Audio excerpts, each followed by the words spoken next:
The 2026 World Cup hasn't started yet. The stadiums are still preparing. The teams haven't even qualified. The opening match is still far away. And yet, some people are already asking a question that would have sounded ridiculous just a few years ago. Is the biggest World Cup in history becoming too big for its own good? Because wherever you look, warning signs are beginning to appear. Not one major disaster. Not one catastrophic failure. A collection of smaller problems. Problems that seem unrelated at first. But together, they reveal something far more concerning. The tournament may be growing faster than its ability to deliver the experience fans expect. That is the real story behind World Cup 2026. For years, FIFA promoted this tournament as the future of football. 48 teams, 3 host nations, 16 host cities. More matches than any World Cup before it. More fans, more countries, more opportunities. Everything about the project was built around expansion. And from a business perspective, the logic seemed perfect. Football was becoming more global. The World Cup should become more global too. The result was the most ambitious tournament ever planned. But ambitious projects come with risks. And many of those risks are now becoming visible. The first problem is scale. At first glance, scale sounds like an advantage.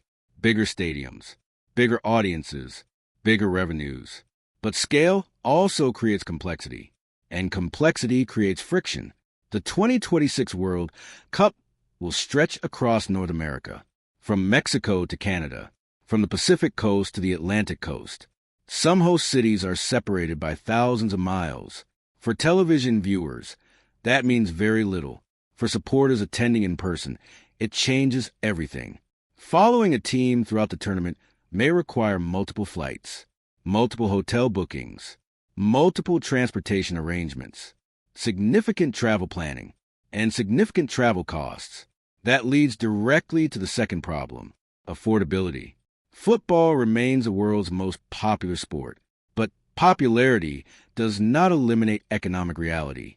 Millions of supporters around the world are dealing with rising costs.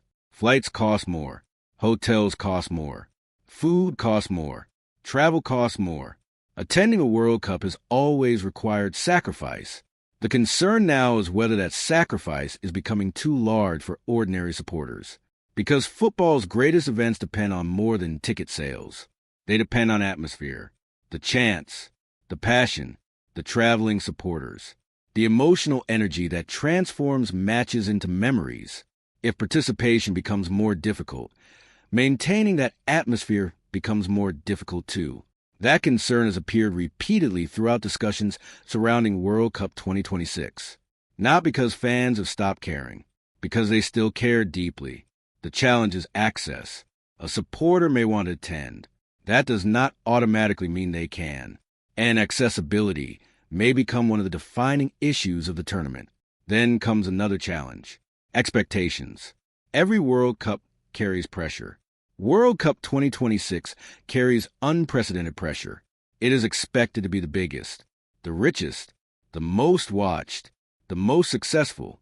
Those expectations create a dangerous environment, because once expectations reach extreme levels, almost anything can feel disappointing. Even a successful tournament can be judged harshly if it fails to meet impossible standards. And FIFA has spent years raising those standards. The organization has promised a historic event, a transformational event, a tournament unlike anything football has ever seen. That kind of promise creates excitement. It also creates risk, because bigger promises lead to bigger scrutiny. Every problem receives more attention. Every mistake receives more coverage. Every weakness becomes a headline.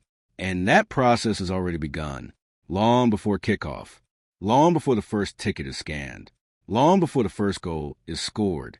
The conversation around the tournament increasingly revolves around concerns rather than football. Travel concerns, cost concerns, logistical concerns, fan experience concerns. None of these issues alone are fatal.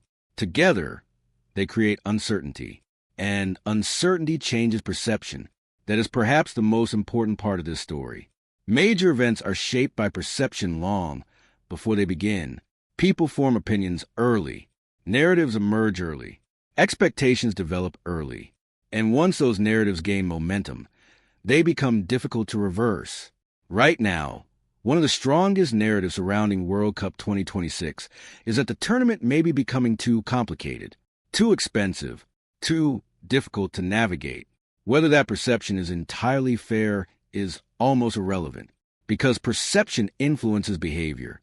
If supporters believe attending will be difficult, some will stay home. If supporters believe costs will be overwhelming, some will avoid planning altogether.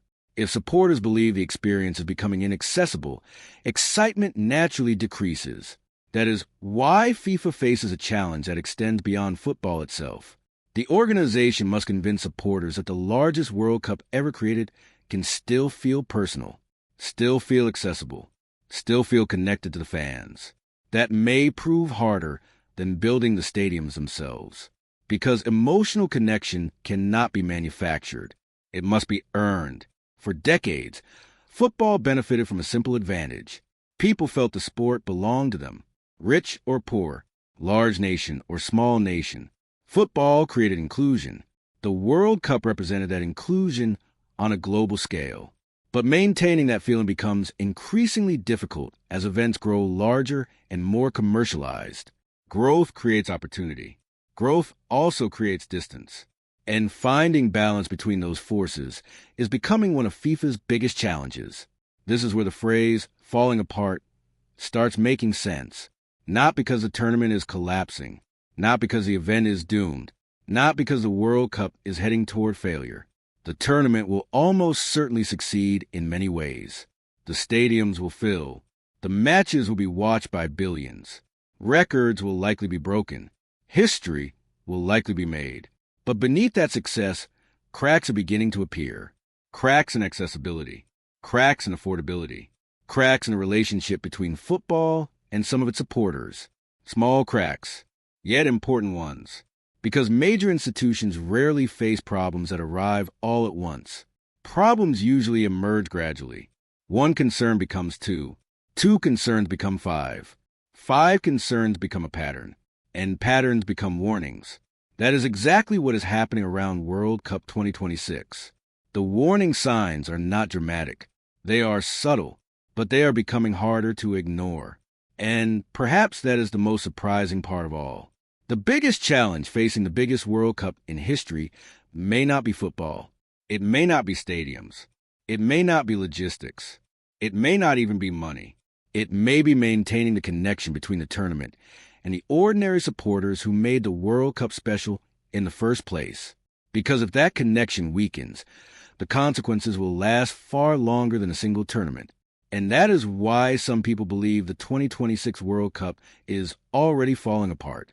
Not on the field, not in the boardroom, but in the expectations, concerns, and unanswered questions surrounding the event itself. Questions that FIFA still has time to answer, but not forever.